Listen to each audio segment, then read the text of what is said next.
Close your eyes. Let the sounds of the outside world fade. And listen to the story of a town and the quiet horror it keeps.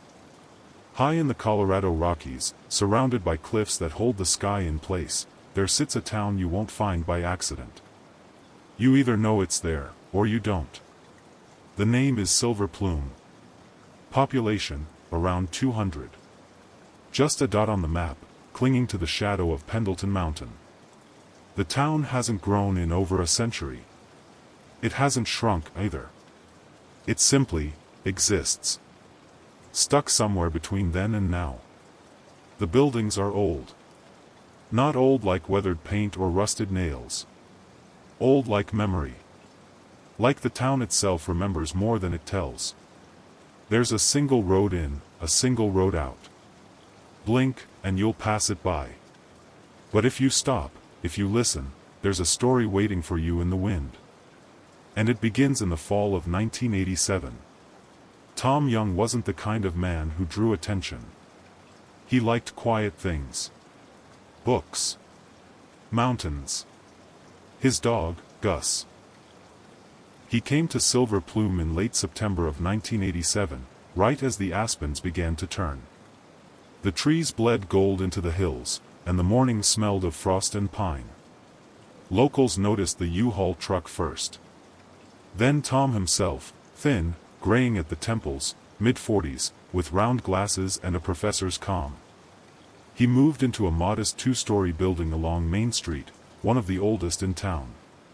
Downstairs, he opened a tiny used bookstore. Upstairs, he lived with Gus. The shop had no sign.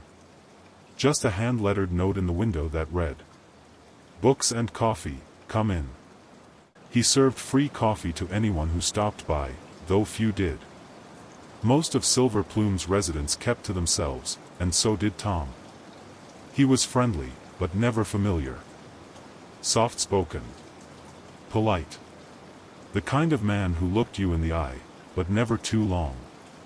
Still, a few came to know him. Judy, the postmistress, would drop off parcels and stay to chat. "You settling in all right, Tom?" she asked one snowy morning. He nodded, pouring her a mug. "Feels like the kind of place where a man can disappear without anyone minding," he said with a smile. It wasn't meant to be eerie. But later, Judy would remember that line, and wonder. Tom took long walks with Gus, every evening like clockwork.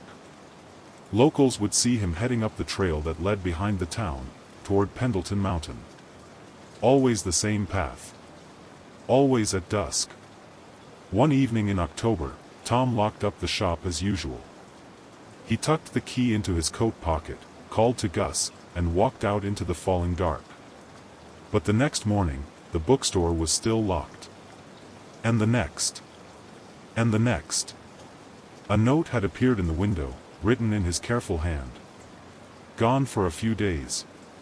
We'll be back soon." At first, no one worried. Tom had mentioned liking solitude. Maybe he'd gone camping. Maybe he'd taken a trip downstate. He had no close family, no one to report him missing. But days became weeks. The note stayed. The lights never came back on. Eventually, Judy knocked. Then again. No answer. She contacted the sheriff's office. Inside the apartment, everything was in place. Coffee still in the tin. Dishes washed. A coat missing. A small bag, gone. Gus's leash, gone too. Tom had left intentionally. But the question was, why hadn't he come back? Winter in Silver Plume is heavy and slow. Snow creeps over rooftops and buries trails. Winds moan between the buildings like someone whispering just out of reach. Tom Young remained missing. Gossip traveled quietly. Some thought he'd simply left for good, maybe gone back east, or vanished into the woods to live off-grid. Others weren't so sure. Silver Plume had a way of keeping people. Of not letting go. Judy visited the shop every few weeks, brushing frost from the windows, peering inside. Everything was frozen in place, books stacked neatly, Tom's wool coat still on its hook. "Maybe he needed to get away," said Pete, the town's mechanic.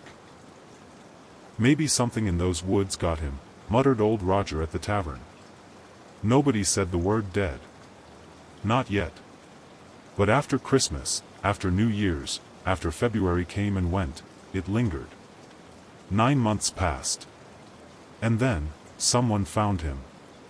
It was July 1988 when 2 hikers, college kids from Boulder, were exploring a ridge near Pendleton Mountain. The air was thin, and the trail had narrowed, choked with fallen branches and moss-covered stone. They stopped when they saw something strange in a small clearing. A skeletal figure lying against a rock. It didn't look violent. It looked peaceful. Arranged. As though he had simply sat down and gone to sleep. Next to him lay a rusted pistol. And beside that, the skeleton of a dog. Tom. Dental records confirmed it. The gun was his. No sign of a struggle. Nothing was missing. His wallet sat neatly tucked in his coat pocket, untouched by weather or animal. The official cause of death, self-inflicted gunshot wound. But not everyone believed it. Judy didn't. He wasn't the type. You can feel it in a person, when they carry that kind of thing. Tom wasn't empty. He was full of thoughts. Plans. Stories. The town buried him in the small cemetery on the hill, under a pine tree that overlooked the valley. No headstone, just a wooden marker, hand-carved. Tom Young. A quiet man. That could have been the end of the story. But it wasn't. A month after Tom's body was found, Keith Reinhardt came to Silver Plume. He was tall, lean, with gray in his beard and a thoughtful look in his eyes. A journalist by trade, but he said he needed a break. Needed something quieter. He rented the same building where Tom had lived. The bookstore. He reopened it. Cleaned the shelves. Lit the fireplace. "You're a writer, huh?" Judy asked him on his second day. Trying to be, Keith smiled. "I'm working on a novel." "About what?" He hesitated. "A man who disappears." People thought it was a coincidence at first. But it wasn't. Keith had read about Tom. He was fascinated by the story. Obsessed, even. He began asking locals about him. Interviewing. Taking notes. Reading the case file from the sheriff's office. And then, he began writing. "What's the story about?" Judy asked again, weeks later. "It's about Tom." "Kind of," Keith admitted. "But it's fiction. In the book, he doesn't die. He becomes someone else. Disappears on purpose." She laughed nervously. "Don't go disappearing on us too, okay?" Keith smiled. But he didn't promise anything. Keith wrote every morning. He'd rise with the sun, brew a single cup of black coffee, and sit by the upstairs window, looking out over the pine-draped valley as the mountains yawned awake. Locals would see the light on. The silhouette of a man hunched over his typewriter. Tap. Pause. Tap tap. Long stretches of silence. "It's coming together," Keith said to Pete one day over breakfast at the diner. "The book?" "Yeah, or something like it." He filled spiral notebooks with outlines. Dialogues. Maps. Dates. The story was no longer just about Tom. It was about the mountain. The town. A sense of something hidden just beneath the surface. But Keith was changing. He stopped attending church on Sundays. Skipped meals. Sometimes walked the trails late at night with a flashlight and a notebook, muttering to himself. When Judy asked if he was okay, he gave her a strange smile. "I'm starting to see the ending now," he said. "Of the book?" He nodded, but didn't answer. August came, and with it, a dry, humming heat. The kind that makes the air shimmer above the rocks. On the 6th of August, Keith spoke with his friend Ted Parker, a local photographer and the last person known to speak with him at length. They sat on the bench in front of the bookstore. "Do you think Tom really killed himself?" Keith asked suddenly. Ted shrugged. "That's what they say." "You don't believe it?" Ted looked away. "I don't know. He was too deliberate. People like that, they don't usually vanish without a word." "Exactly," Keith whispered. "What if he found something?" "Like what?" Keith leaned in, eyes lit with some inner fire. "Something up there. In the mountain. Something people weren't meant to find." Ted laughed it off. But the next thing Keith said chilled him. "I think I want to go where Tom went." That night, Keith wrote late. The sound of his typewriter echoed faintly across the empty street. Locals heard it like a heartbeat in the dark. And then, silence. On Sunday, August 7, 1988, the air was dry and unusually still. Keith visited a few shops in the morning. Waved to Judy at the post office. Bought a sandwich and a bottle of water from the cafe. Around 4:30 p.m., he told Ted he was going for a short hike. Just up the ridge behind town. "Back in an hour," he said. "Dinner's on me if I'm late." He wore jeans, a t-shirt, and sneakers. No backpack. No flashlight. No coat. He carried nothing but his water and a camera. That was the last time anyone saw him. When he didn't return that night, Ted grew concerned. He knocked on the door of the bookstore apartment. No answer. The bed was neatly made. Typewriter still warm. A single sheet of paper rolled into it. Typed in all caps, as though Keith had struck the keys with force. "The mountain does not give back what it takes." Section 10, The Search Begins. By sunrise on August 8, the whole town knew Keith was missing. Sheriff Byerly organized a small search party. Locals, park rangers, volunteers. They combed the trail behind the bookstore. Up into the ravine. Through dry brush and pine needles, over crumbling stone. Dogs sniffed the air but caught no scent. Helicopters hovered. Radios buzzed. Nothing. No backpack. No clothing. No prints. Not even the water bottle. One hiker reported seeing a man the day before, tall, gray-bearded, heading toward the old mining tunnel near Devil's Drop. But the trail was steep and washed out. Dangerous even for experienced hikers. They checked the mine. Empty. They checked the ledge. No signs of a fall. No body. No blood. No note. Only the wind, and the whisper of pine branches rubbing together, like dry hands. Judy sat alone in the bookstore that evening. She hadn't been inside since Keith vanished. Dust settled on the shelves like ash. A breeze stirred the curtains. She looked at the note still in the typewriter. "The mountain does not give back what it takes." It didn't feel like a dramatic flourish. It felt earned. She began reading Keith's journals. Hundreds of pages, scattered across the apartment.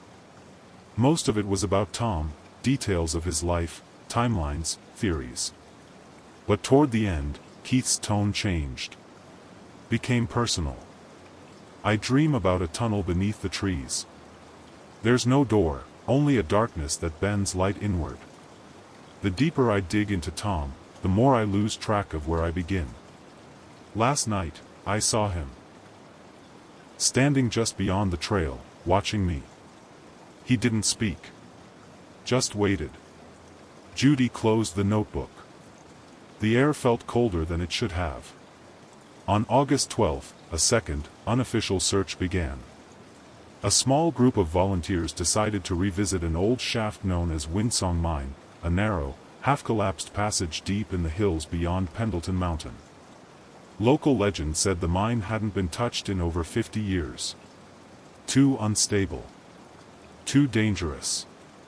But some swore Tom had mentioned it once. And Keith? He had underlined its name in a hiking map. Twice. They reached the shaft at dusk. The air grew still. No birds. No wind. Just the low drone of insects holding their breath.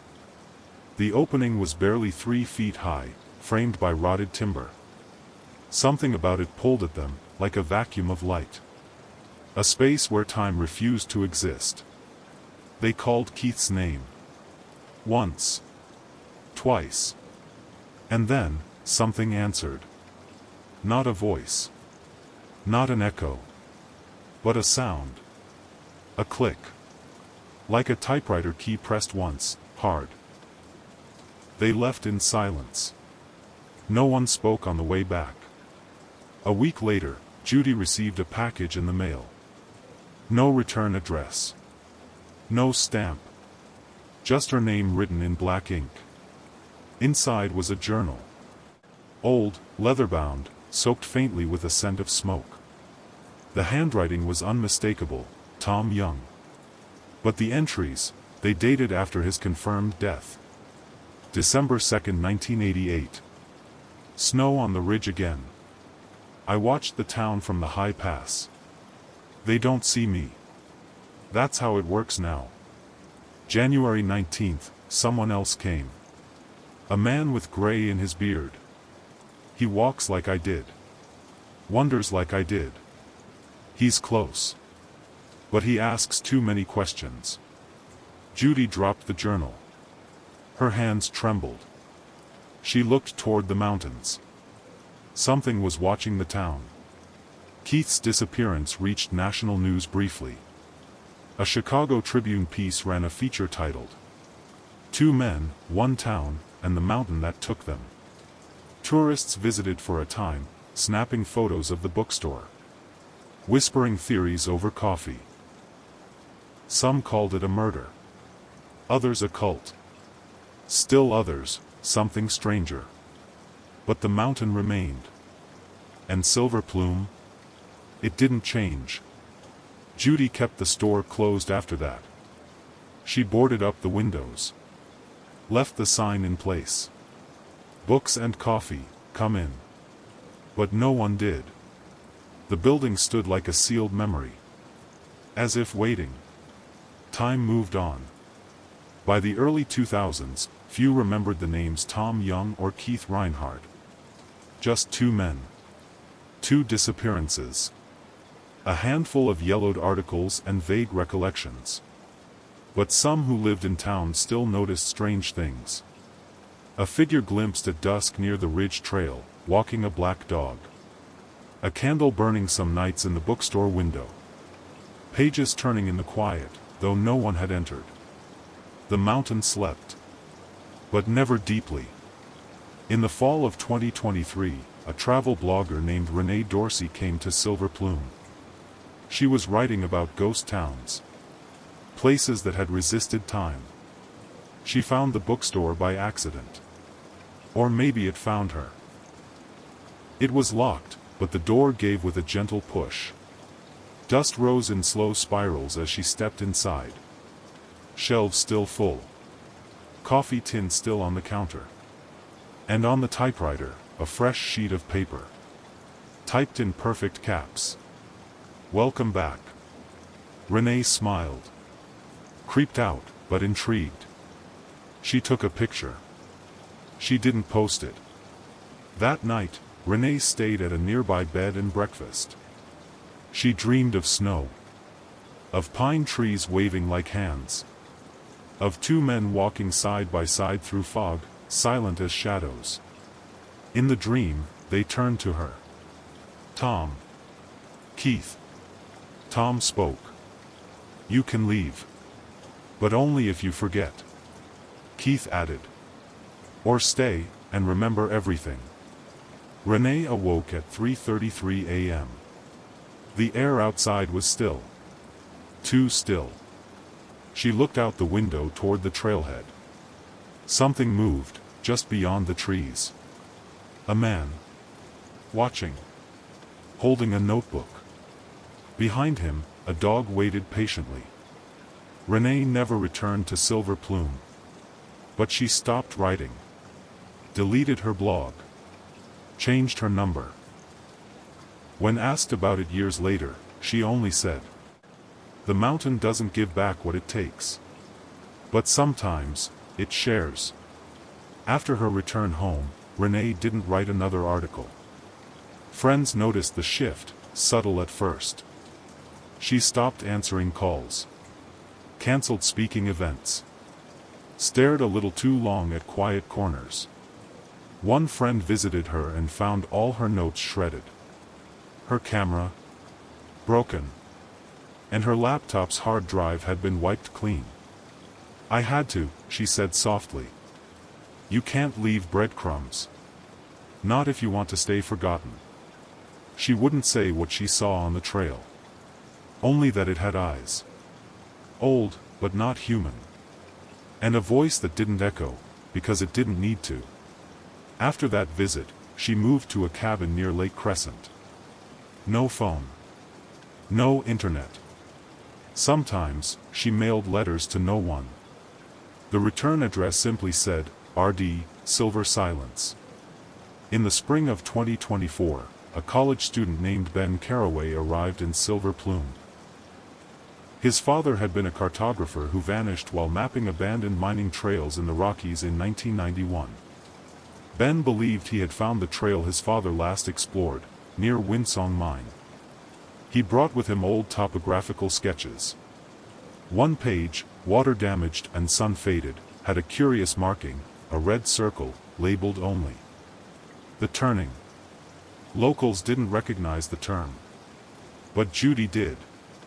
She remembered the word from Tom's final notebook. "I stood at the turning today. Time split. I chose not to walk back." Ben hiked for days. He returned sunburned, hollow-eyed. "There's something up there," he said quietly at the cafe.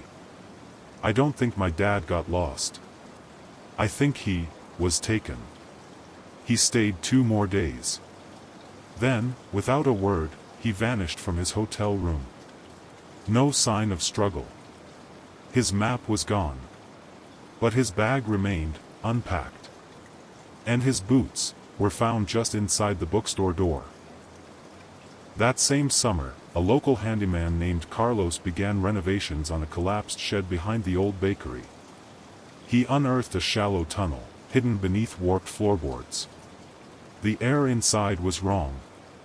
Heavy. It pressed against him like water. At the end of the short crawlspace was a wall of stone, hand-laid long ago. Someone had carved into it. Letters faint but visible. "If you listen, they teach." That night, Carlos dreamed of a sound, a typewriter in the distance. Rhythmic. Intentional. But when he followed the sound, he found himself underground, moving blindly through twisting dark. He awoke standing outside the bookstore. No idea how he got there. Mud on his hands. Shirt torn. Later, the tunnel he found was gone, caved in as if it never existed. Now in her 70s, Judy kept mostly to herself. She never married. Never moved. Silver Plume was in her blood, even as it thinned with time. One evening, she walked up the old ridge trail alone. She paused where Keith had last been seen. The wind whispered across the switchback. "I remember you," she said aloud. "Both of you." She carried 2 items. Tom's last journal. And a note Keith had left, folded in a drawer she never touched. "We choose our disappearances. The mountain only opens for those who already know." Judy didn't go missing. But the next morning, someone found her journal at the foot of the ridge, open to a blank page. With a single, faint imprint of a typewriter letter. T. By 2025, Silver Plume had faded further from the map. But the bookstore still stood. Untouched, dust-sealed. Yet on quiet nights, passers-by claimed they saw something inside. Books, moving. Some said they opened themselves. Pages flipping slowly as though caught in a soft breeze, though the windows were shut. One visitor, a trucker stopping through on a long-haul drive, dared to enter. He claimed the door opened for him. There weren't just books, he said later, pale and trembling. There were journals. Dozens. All of them labeled with names. He found one with his own. Inside, a first page already written. You arrived at dusk. The mountain already knew your name. He never spoke of it again. But he left his rig in town and walked into the hills at dawn. No one ever saw him again. That autumn, the wind changed. It no longer whistled through the trees. It clicked. Locals dismissed it at first, a broken fence post, a woodpecker, old pipes creaking. But the sound repeated every night, precisely at 3:03 a.m. Tap. Tap. Pause. Tap tap. Long silence. The rhythm was unmistakable. Sheriff Miles, now an old man with tired eyes, stood on his porch one night and listened. "Keith," he whispered. "You still up there?" The sound stopped.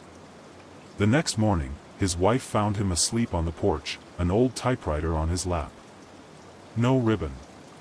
No paper. Just dust. And a faint scent of pine. On the first snow of the season, a child went missing. 7-year-old Hannah Rayburn had gone to collect firewood with her older brother. He turned his back for a moment, just a moment, and she was gone.